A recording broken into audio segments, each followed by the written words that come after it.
3 फरवरी 2025 वो तारीख है जिस दिन भारत के लोकसभा में एक बिल प्रस्तुत किया गया और वो बिल है एक सहकारी विश्वविद्यालय की स्थापना के लिए। अगर ये बिल पारित हो जाता है, अगर ये अपने कार्य रूप में परिणत होता है तो भारत को मिलेगा त्रिभुवन सहकारी विश्वविद्यालय, जिसकी स्थापना होगी इंस्टीट्यूट ऑफ रूरल मैनेजमेंट अर्थात इरमा गुजरात के परिसर में। तो आज की हमारी चर्चा इसी के ऊपर केंद्रित होगी। आप देखना शुरू कर चुके हैं इन डेप्थ श्रृंखला और दृष्टि आईएएस के इस इन डेप्थ श्रृंखला में स्वागत करते हैं हम अमिताभ। तो चलिए शुरू करते हैं त्रिभुवन सहकारी विश्वविद्यालय बिल शीर्षक के अंतर्गत आज की चर्चा को। बात करेंगे सबसे पहले खबर की। खबर के बाद चर्चा में क्यों है, क्योंकि ये बिल लोकसभा में प्रस्तुत किया गया है। साथ ही साथ इसका उद्देश्य क्या है, इसकी पृष्ठभूमि क्या है, इस पर भी एक नजर डालेंगे। इसके अलावा इसकी विशेषता क्या है, अगर ये विश्वविद्यालय बनता है तो इस विश्वविद्यालय में क्या वो विशेषताएं होंगी, उस पर भी नजर डालेंगे। सहकारी क्षेत्र का भारत के लिहाज से क्या इंपॉर्टेंस है, क्या महत्व है, जिसकी वजह से इस विश्वविद्यालय की आवश्यकता महसूस की गई, इस पर भी नजर डालेंगे।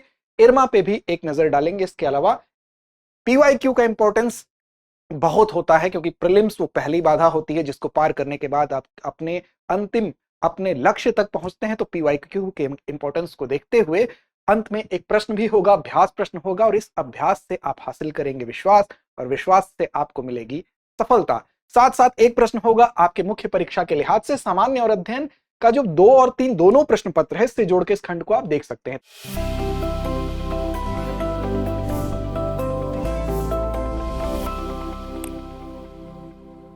तो देखिए चर्चा में इसलिए ही है क्योंकि लोकसभा में यह बिल प्रस्तुत किया गया है। वो तिथि क्या है, तो तिथि है 3 फरवरी 2025 को।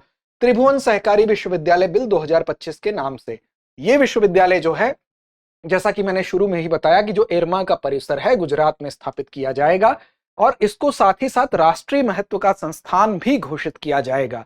क्यों घोषित किया जाएगा, इस चर्चा के आलोक में ही आज हम आगे की बात करेंगे। लेकिन इससे पहले आगे हम बढ़े, आपको बता दें कि दृष्टि आईएएस मुखर्जी नगर की क्लासेस अब शिफ्ट हो चुकी हैं नोएडा में, और आईएसजीएस फाउंडेशन प्रीलिम्स मेंस कोर्स का ऑफलाइन बैच हिंदी माध्यम का 21 फरवरी सुबह 11:30 बजे, इंग्लिश मीडियम का 17 फरवरी शाम 6 बजे से प्रारंभ हो रहा है। और 8750187501 वो नंबर है जिस पर कॉल करके आप विस्तार से जानकारी हासिल कर सकते हैं। साथ ही जयपुर में आईएसजीएस फाउंडेशन बैच की बात करें तो 19 फरवरी सुबह 8 बजे, 24 फरवरी सुबह 11 बजे और 24 मार्च को शाम 5:30 बजे से नए बैच का प्रारंभ हो रहा है।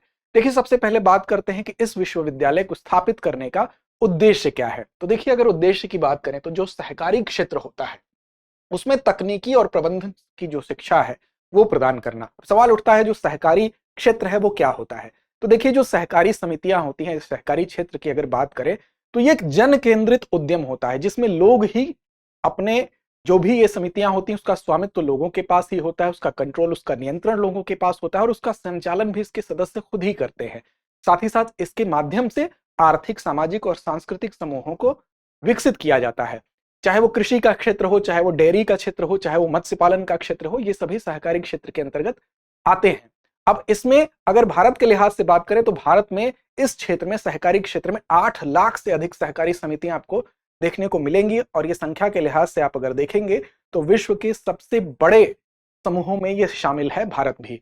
तो देखिए इस लिहाज से ही अब इस विश्वविद्यालय के लिए एक बिल प्रस्तुत किया गया। हालांकि इसकी चर्चा 2021 में अमित शाह जी के द्वारा की गई थी, अब उसमें ही आगे बढ़ते हुए इस बिल को लोकसभा में प्रस्तुत किया गया है। तो इसका उद्देश्य यही है कि सहकारी क्षेत्र में जो तकनीकी अर्थात जो टेक्निकल और मैनेजमेंट की शिक्षा है प्रदान की जाएगी, ताकि तकनीकी रूप से और कौशल को बढ़ाया जा सके और मैनेजमेंट को और बेहतर किया जा सके। साथ ही साथ जो सहकारी क्षेत्र है उस फील्ड में रिसर्च को बढ़ाया जा सके, अनुसंधान को बढ़ाया जा सके, और इसके माध्यम से विकास की दिशा को तय किया जा सके। इस क्षेत्र में वैश्विक रूप से जो उत्कृष्टता है वो कैसे प्राप्त हो, इसलिए इस पहल को करने के बारे में जो बिल है वो प्रस्तुत किया गया है। अब इसकी पृष्ठभूमि और आवश्यकता को भी ध्यान में रखते हैं कि क्यों आखिर ये प्रस्तुत करने की नौबत आई। तो देखिए अगर राष्ट्रीय सहकारी विश्वविद्यालय की घोषणा की बात करें तो 2021 में ही इसको घोषित किया गया था, और भारत में जो सहकारी क्षेत्र है शिक्षा के लिए समर्पित, अगर देखेंगे सहकारी क्षेत्र की शिक्षा के लिए समर्पित कोई ऐसा राष्ट्रीय संस्थान नहीं है जिसकी की आवश्यकता महसूस की जा रही है। ये इसकी पृष्ठभूमि है, इसलिए क्योंकि भारत की अगर अर्थव्यवस्था के लिहाज से आप देखेंगे तो सहकारी क्षेत्र की एक महत्वपूर्ण भूमिका है। और अंतरराष्ट्रीय स्तर पर भी जब आप जाकर देखेंगे तो विश्व के कुछ अन्य हिस्सों में जब आप जाएंगे तो आपको दिखेगा कि जर्मनी हो, केन्या हो, कोलंबिया हो, स्पेन हो, ऐसे देशों में सहकारी क्षेत्र के लिए समर्पित विश्वविद्यालयों का अस्तित्व है और वहां उसके परिणाम भी बेहतर है। तो इसलिए भारत में भी इस मॉडल को अपनाते हुए ये पहल की गई है। अब अगर ये कार्य रूप में आता है तो इसकी क्या विशेषताएं होंगी, ये विश्वविद्यालय अगर सहकारी क्षेत्र को समर्पित भारत का पहला राष्ट्रीय विश्वविद्यालय अगर ये अपने अस्तित्व में आता है तो क्या विशेषताएं होंगी। देखिए, इसमें भारत में ये अपने तरह का पहला विश्वविद्यालय होगा, इसलिए आपके परीक्षा के लिए भी इंपॉर्टेंट है, सहकारी क्षेत्र के लिए भी इंपॉर्टेंट है और भारत के अर्थव्यवस्था के लिए भी इंपॉर्टेंट है। अब देखिए, सहकारी शिक्षा को इस विश्वविद्यालय के माध्यम से बेहतर किया जाएगा। यहाँ पर ट्रेनिंग की व्यवस्था होगी, प्रशिक्षण की व्यवस्था होगी, सहकारी क्षेत्रों में लोगों को ट्रेंड किया जाएगा, साथ ही साथ रिसर्च डेवलपमेंट पर भी ध्यान दिया जाएगा, अनुसंधान और विकास पर भी ध्यान दिया जाएगा।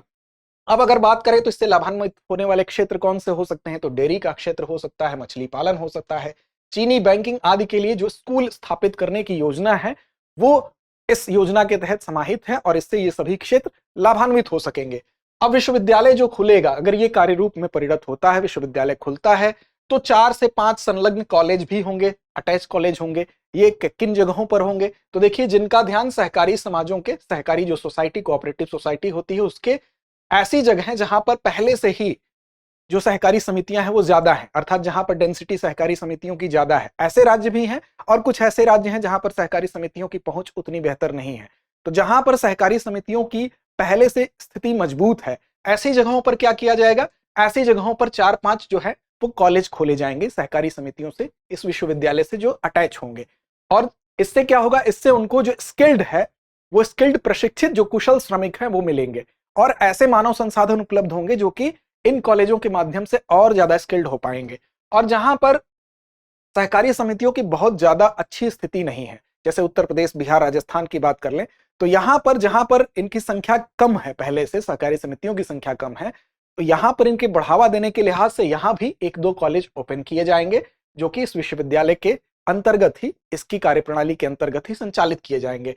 साथ ही साथ ऑनलाइन शिक्षा जैसे स्वयं हो गया, स्वयं जैसे मौजूदा प्लेटफॉर्म है उसका उपयोग किया जाएगा और इन सभी को ऑनलाइन शिक्षा को एक निर्धारित कैरिकुलम के हिसाब से चलाया जाएगा और यहाँ पर स्किल्ड जो लेबर है या जो मानव संसाधन है उसको बेहतर बनाने की कोशिश की जाएगी इस ऑनलाइन प्लेटफॉर्म के माध्यम से। अब सहकारी क्षेत्र की आर्थिक भूमिका क्या है, इस पर भी एक नजर डालते हैं, तो आपको इसके महत्व के बारे में और बेहतर समझ विकसित हो सकती है। देखिए, सहकारी क्षेत्र की अगर बात करें तो भारत की अर्थव्यवस्था में कितना महत्वपूर्ण है, इसका अंदाजा आप इसी से लगा सकते हैं कि अगर कृषि क्रेडिट की बात कर लें तो यहां पर 19%, उर्वरक वितरण में 35%, चीनी उत्पादन में 31% और दूध उत्पादन में 10% का योगदान जो सहकारी क्षेत्र है वो देता है। तो इससे अंदाजा आप लगा सकते हैं कि भारत की अर्थव्यवस्था में इसका योगदान कितना है। सहकारी विश्वविद्यालय की आवश्यकता इस आंकड़े को देखते हुए अब आपको समझ में आ रहा होगा कि कितनी प्रासंगिक है।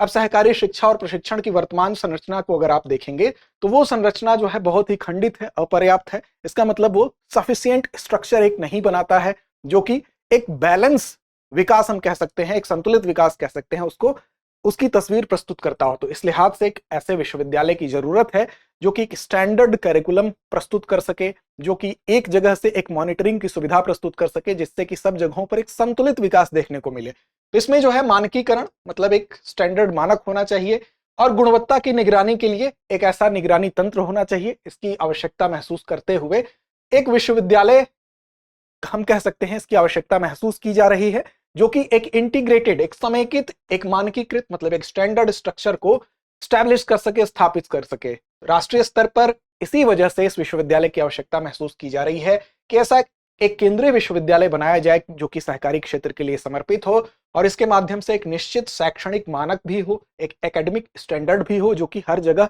एक ही स्टैंडर्ड के मानक को अनुपालन करते हुए व्यवस्था को संचालित किया जाए। साथ ही साथ एक यूनिफाइड कैरिकुलम हो, एकीकृत पाठ्यक्रम हो। ऐसा ना हो कि पाठ्यक्रम में अलग अलग जगहों पर अलग अलग विभेद दिखलाई पड़े। साथ ही साथ एक गुणवत्ता निगरानी के लिए एक ऐसा तंत्र हो जो कि गुणवत्ता को भी समय समय पर टेस्ट करता रहे, तो उसकी निगरानी करता रहे। इसके अलावा यहाँ पर प्रशिक्षण के लिए कार्यक्रम चलाए जाएंगे, इसके माध्यम से कुछ डिग्री कोर्स होंगे, कुछ सर्टिफिकेट प्रोग्राम होंगे और प्रशिक्षित और योग्य जो हम कह सकते हैं मानव संसाधन होगा, योग्य जो पेशेवर होंगे वो इसके माध्यम से निकल कर आएंगे और हमारा सहकारी क्षेत्र इसके माध्यम से और सशक्त होगा क्योंकि जो विश्वविद्यालय होगा उसके माध्यम से, चाहे वो प्रैक्टिकल की ट्रेनिंग हो या इंटर्नशिप जैसे कार्यक्रम हो, इसके माध्यम से हमको कुछ ऐसे कुशल पेशेवर मिलेंगे। तो इस वजह से इस विश्वविद्यालय की अपनी एक इंपॉर्टेंस है। अब समझते हैं, देखिए, ग्रामीण प्रबंधन संस्थान आनंद जिस परिसर में इसकी स्थापना की जाएगी तो उस समय इसकी क्या कंडीशन होगी उसको भी समझेंगे। साथ ही साथ ये आपको बता दें, एक परिचय इसका भी आपको होना चाहिए। देखिए, इसकी स्थापना की अगर बात करें तो 1979 में 1979 में इसकी स्थापना, इसके संस्थापक थे भारत में श्वेत क्रांति के संस्थापक जो थे वर्गीज कुरियन जी, उन्हीं के द्वारा इसकी स्थापना की गई थी। स्थान का कहां था, तो आनंद गुजरात में इसका वो स्थान है, आनंद के नाम से इसको जाना जाता है। और इसका उद्देश्य क्या था, तो ग्रामीण प्रबंधन, व्यावसायिक शिक्षा प्रदान करना और सहकारी क्षेत्र के लिए एक नेतृत्व का विकास करना। इसके लिए इसको 1979 में स्थापित किया गया। कार्य क्या है, तो शिक्षा और प्रशिक्षण देना, विशेष रूप से ग्रामीण प्रबंधन और सहकारी विकास जो क्षेत्र है, विकास है उसके क्षेत्र में। साथ ही साथ इसी क्षेत्र में जो पॉलिसी है उसको लेकर अनुसंधान का काम करना भी इसका लक्ष्य है, चाहे वो सहकारी शासन से संबंधित हो, ग्रामीण विकास से संबंधित हो या वित्तीय समावेशन या इससे संबंधित अध्ययन हो। इसके अलावा क्षमता निर्माण करना, चाहे वो सहकारी संस्थाओं और संगठनों को मजबूत बनाने के लिए हो या सहकारी संस्थाओं में किसी अन्य रूप में इसके संगठन को मजबूत करने के लिए हो। अब विश्वविद्यालय अगर स्थापित होता है तो भविष्य में क्या भूमिका होगी इसकी, इरमा की भूमिका क्या होगी। तो देखिए, अगर त्रिभुवन सहकारी विश्वविद्यालय अगर बन जाता है, अस्तित्व में आ जाता है, तो जो इरमा है वो क्या होगा, एक स्कूल बन जाएगा और ग्रामीण प्रबंधन के लिए उत्कृष्टता केंद्र के रूप में काम करेगा। इस विश्वविद्यालय के अंदर ही एक स्कूल के रूप में, एक सेंटर ऑफ एक्सीलेंस के रूप में काम करेगा फिलहाल जो इरमा है। और ये विश्वविद्यालय ढांचे के अंतर्गत ही अपनी पहचान और अपनी स्वायत्तता को बरकरार रखेगा। मतलब जो सेंट्रल यूनिवर्सिटी के तौर पर जो समर्पित ये संस्थान अगर अस्तित्व में आता है तो उसके बाद इरमा की कंडीशन इसी के अंतर्गत एक स्वायत्त संस्थान के रूप में, एक सेंटर ऑफ एक्सीलेंस के रूप में हमको देखने को मिल सकती है। तो ये फिलहाल योजना है। आगे अगर बात करें भारत में सहकारी क्षेत्र के विकास के बारे में, तो देखिए सहकारी क्षेत्र के अगर विकास के बारे में आप देखें तो जो पहली पंचवर्षीय योजना 1951 से 56 की अवधि है, बेसिकली सामुदायिक विकास के लिए सहकारी समितियों को इसके अंतर्गत बढ़ावा दिया गया था। फिर हम आगे बढ़े और बहुराज्य सहकारी समिति अधिनियम 2002 में आया। इसके माध्यम से सहकारी समितियों के गठन और उनकी कार्यप्रणाली के लिए भी कुछ प्रोविजन किया गया, कुछ प्रावधान किया गया। फिर 97वां संविधान संशोधन जो भारतीय संविधान के अंतर्गत आपको दिखाई देगा, संविधान संशोधन अधिनियम 97वां जो था 2011 में, इसके माध्यम से अनुच्छेद 19 आर्टिकल 19 में आप देखेंगे सहकारी समितियों के गठन का अधिकार एक मौलिक अधिकार बन के आता है। और फिर अनुच्छेद 43B के अंतर्गत आप देखेंगे सहकारी समितियों पर राज्य की नीति का नया निदेशक सिद्धांत जोड़ दिया गया। तो नीति निदेशक सिद्धांतों के अंतर्गत भी आपको अनुच्छेद 43B देखने को मिलता है। और अनुच्छेद 243ZH से अनुच्छेद 243ZT संविधान में सहकारी समितियां नामक भाग आप यहां देख सकते हैं 9B जोड़ा गया। तो ये कुछ सहकारी क्षेत्र के विकास के ऊपर आप नजर डालते हैं तो ये चीजें आपको दिखाई देती हैं, ये पहले दिखाई देती हैं। फिर MSCS कानून के माध्यम से बहुराज्य सरकारी समितियों के लिए कानून बनाने का अधिकार संसद को मिला। अन्य सहकारी समितियों के लिए राज्य विधानसभाओं को अधिकार दिया गया। अंत में 2021 में आप देखेंगे जो केंद्रीय सहकारिता मंत्रालय की स्थापना भी की गई, जो कि सहकारी मामलों की जिम्मेदारी कृषि मंत्रालय से लेकर अलग सहकारिता मंत्रालय को इसके अंतर्गत दी गई। तो ये कुछ संवैधानिक रूप से हम कहें तो सहकारी समितियों के क्षेत्र में ये बढ़ते हुए कदम थे, जो अगर ये विश्वविद्यालय कार्य रूप में आता है तो ये एक और बढ़ता कदम है जो कि सहकारी क्षेत्र को और मजबूत बनाते हुए भारत की अर्थव्यवस्था को और सशक्त करने में एक महत्वपूर्ण कड़ी के रूप में हम देख सकते हैं, एक महत्वपूर्ण पहल, एक अगले कदम के रूप में हम देख सकते हैं। तो चलिए PYQ के इंपॉर्टेंस को समझते हुए अभ्यास से विश्वास और विश्वास से सफलता की राह को आसान करने के लिए आपके लिए लेके आए हैं आज का एक PYQ, जिसकी जिम्मेदारी आप पर छोड़ते हैं इसका जवाब देने के लिए। आज का प्रश्न है, केंद्रीय सहकारिता मंत्रालय की स्थापना किस वर्ष हुई? विकल्प आपके सामने हैं 2019, 20, 21 या 22। तो इसका जवाब आप कमेंट बॉक्स में देना ना भूलें। साथ ही आपके अभ्यास के लिए एक मुख्य परीक्षा से संबंधित प्रश्न भी है। प्रश्न आप नोट कर लें आज का कि मुख्य परीक्षा के लिए है, भारतीय संविधान में सहकारी समितियों को प्रदान किए गए संवैधानिक प्रावधानों का विश्लेषण करें। तो इस प्रश्न को लिखकर आप अपना अभ्यास करें और अपने सफलता की राह को बनाएं आसान। लड़ते रहें, अपने लक्ष्य की ओर बढ़ते रहें। डियर व्यूअर्स, अपने एग्जाम की तैयारी को और बेहतर करने के लिए हमारे चैनल को लाइक, शेयर और सब्सक्राइब करना न भूलें।